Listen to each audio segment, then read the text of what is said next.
through the linguist. And I had been telling him about how great it had been and how happy the people felt that he was born there. But for him to hear the chief say that 26 years later, that's part of his legacy.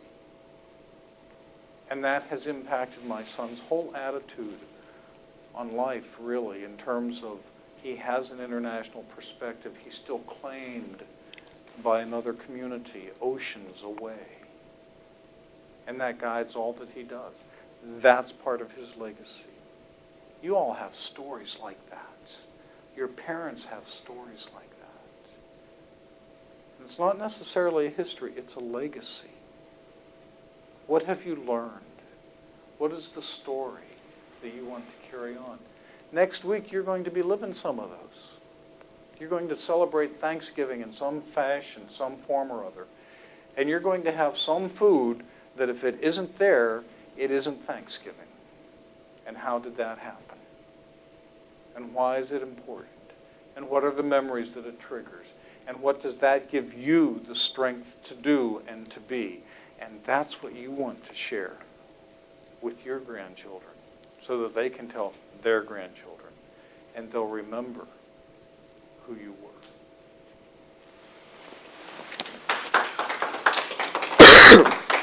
So we want to take a few minutes and see if anybody had any questions and make an effort to answer any questions that the audience might have on legacy statements, the legacy concept, Tim's writing experience with letters to my sons, or anything else that might be on your minds. Anything out there?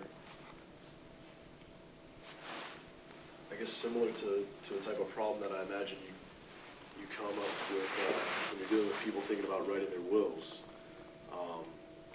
That's something that people tend to leave till later, till they accumulate more wealth, or they have more property, or they have more children to leave it to, and so it's kind of something that you picture doing later in life.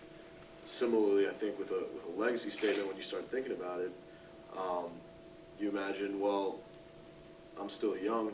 I still have, you like to be optimistic and think that you still have many years ahead of you to build this legacy and to create something.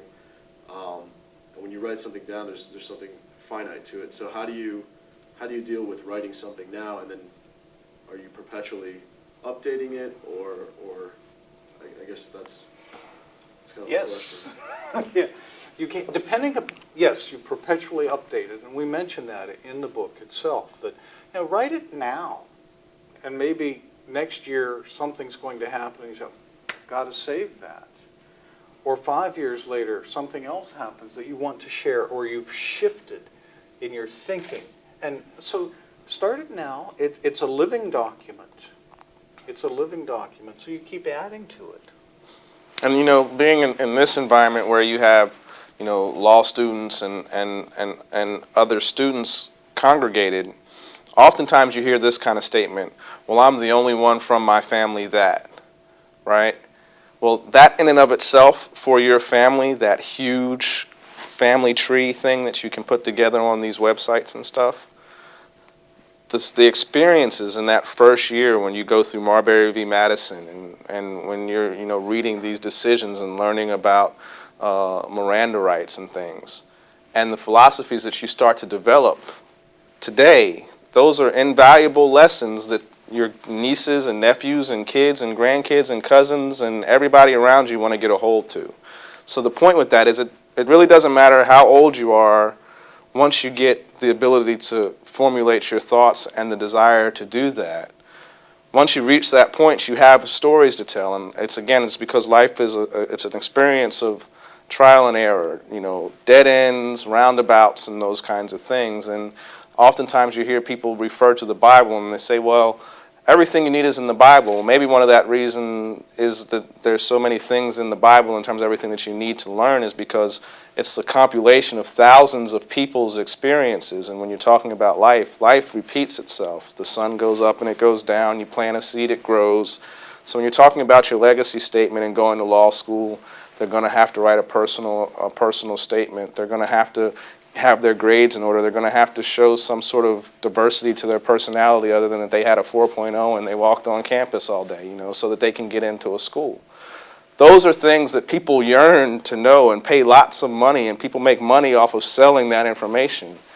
All of you guys have it in your pocket right now, and you can give it freely and organize like you will do with the wealth that you're seeking to amass at a later date.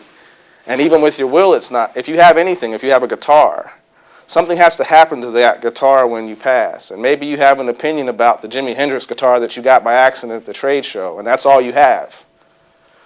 But if that's all you have, something has to happen to that Jimi Hendrix guitar when you pass away.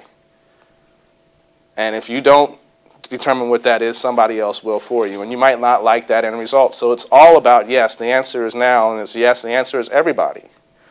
Everybody has a story for sure on the legacy side, and everybody is seeking to put together some sort of assets in life. So once you reach the point where you have them, you have a condo, you have a house, you have a townhouse, you have a car, you have assets, and you have things that are going to occur when you pass away. So now is, the point is it's very, very important, because you never know when it's going to be necessary to call upon those documents. I know that I saw some other questions. You're just itching. Well, thank you guys. Oh, please. One of the things that Don raised in the book is that you may want in your legacy statement to explain why you're dividing things the way you did. I had an experience with that. I was the executor for my mother's will and estate because Dad had predeceased her. And Mom told me about two people that she mentioned in her will and gave like $10,000 each to. And she told me why she did it, and I am ever so thankful that she told me, because when the will came out, my sister was not smiling. Why would they get some of our money? And I was able to answer that question. And that prevented a serious disagreement.